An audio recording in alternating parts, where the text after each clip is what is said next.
watching Starring Entertainment. O sa Bad versus Judy, even sa isang Chinese actor na bumalik sa pagtitinda ng buhay dahil nawala ng role dahil sa mga vertical dramas na sa AN. Your thoughts on AI? The producer producer first. first. Yes, Mr. Sanawa.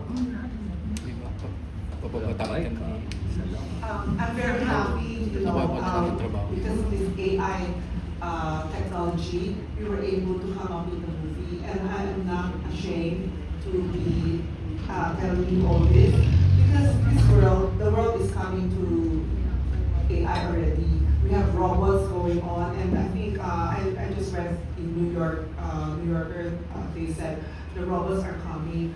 So I don't see anything wrong with using AI because it is just a tool.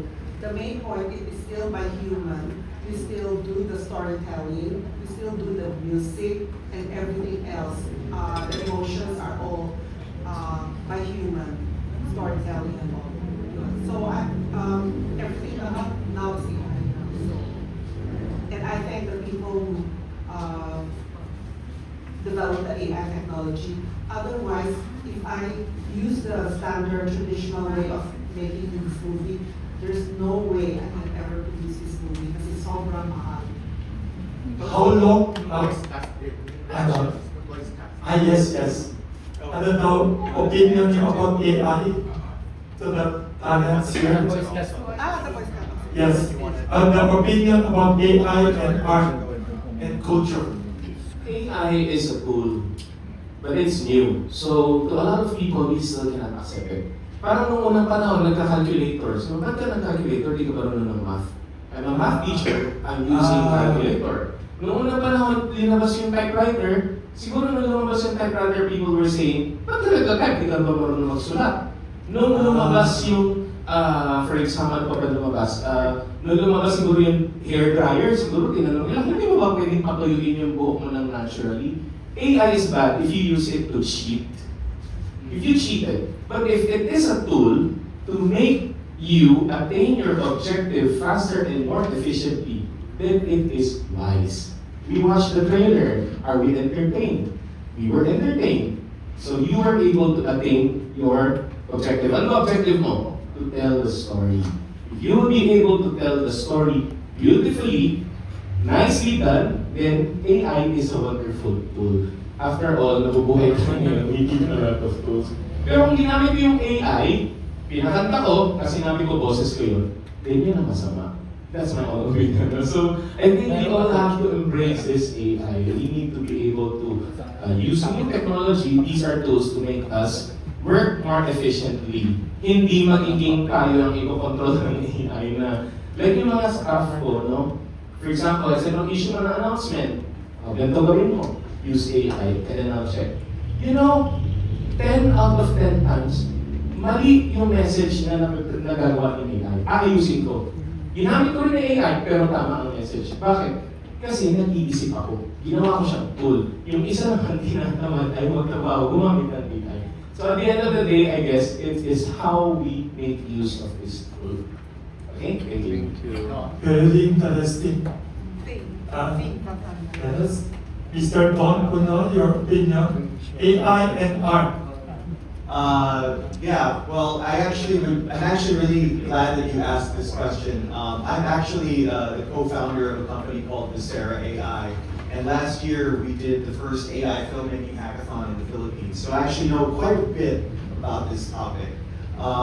So yes, it is a very polarizing technology currently, but like everyone has said, it's a very important tool, and there's definitely a certain way that it should be used. There are ethical ways to go about using the technology, mainly by establishing that your content was already conceived prior to iterating it on any type of LLM or any type of software or generative AI.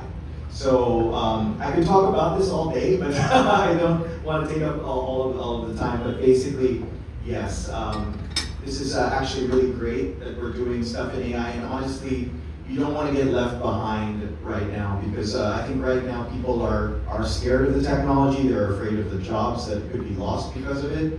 But the reality is that if we don't move with the times, we're going to be left behind in the same way that Kodak got left behind and all of these other companies that basically didn't know how to basically move the goalposts. So, yeah, thanks. Thank you, Mr. Don Uno. Next is Paulina Yung. I think walang AI na nakanta kasi galing nga. Yes.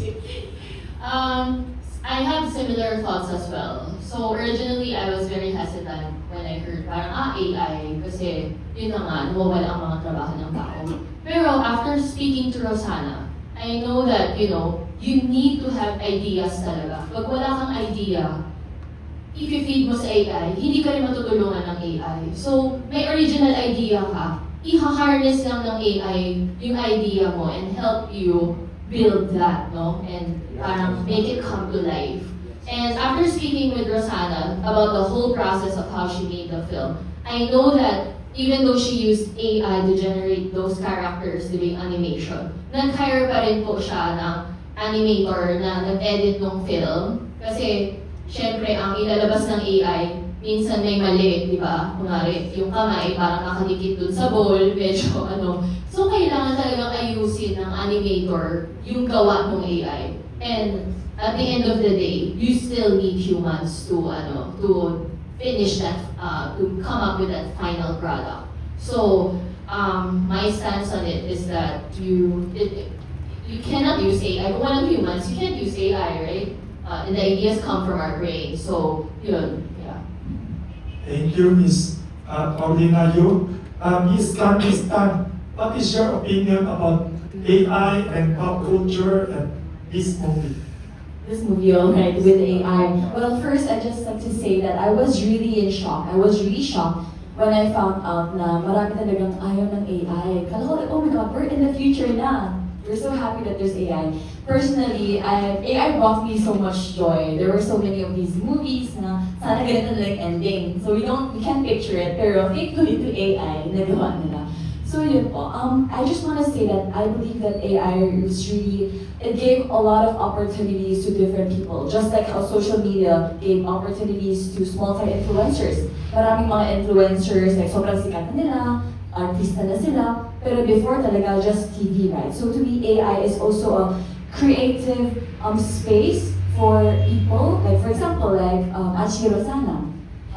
It's really hard for her to produce cartoons, but now that there's AI, she has lived her dream of making cartoons. So I think as human beings, we should always move forward and always embrace science, technology, and never ever think that they are our enemies. They are here to help us.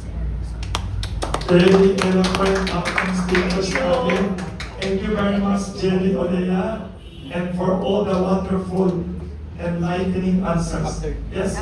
Hi, this question is for everybody. Ay, please introduce your name to all the panelists. Kasi hindi pa kita ganun ang content. Thank you. Very talented writer. My name is Jem Salguero.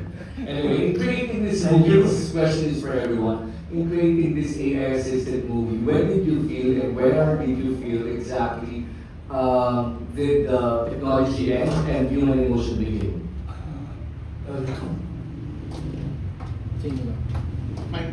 Anyone can have it. Yes, anyone can answer. Well, in the case of human, I don't think AI will suddenly produce a Pop Princess movie. So it begins with human and ends with human.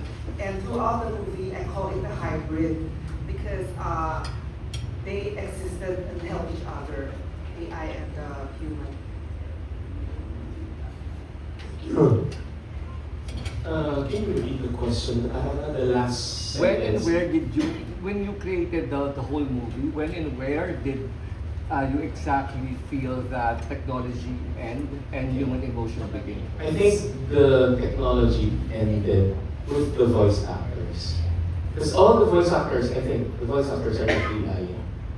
Or the voice actors, lahat human, di ba? Yes, yes. So, everyone. Even yung hina-hina, yung right. Okay, so dito tayo sa mga ating mga voice actors na napaka and actually sobrang impressed ako nung narinig ko yung trailer, the voice actors. Na-insecure na ako eh kasi meron ako sabihin niya, sabi ko, ang gagaling nito mga voice actors. So, Yes, that's true. so I think it ended there because all the actors, they are still humans. Sila yung mga nagsasalita.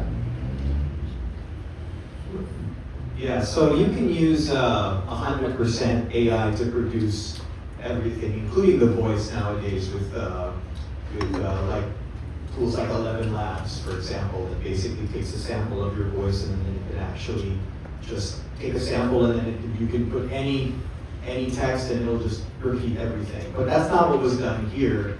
I can't speak for the production of the animation, but I can speak for the voice acting and the performances, and that pretty much is almost exactly the same as any other animated film production that you would do. It would be the same craziness of talking to yourself in a booth and emoting and doing all of these crazy gestures and sound effects and grunting and all of these different things. So in many respects, it's not really any different from where we're standing, I would say. But of course, you guys can answer yourselves.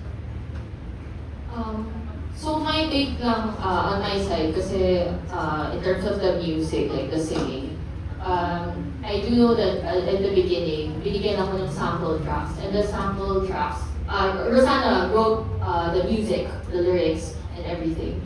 But the sample track, yung is AI generated na yung singer, di ba? And then, I use that as a reference lang.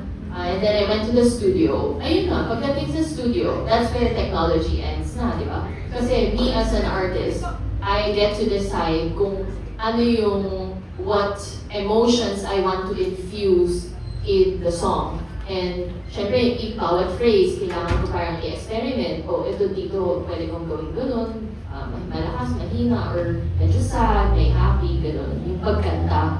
And I think hindi siya ma-replicate ng AI. Yeah. So, that's my take.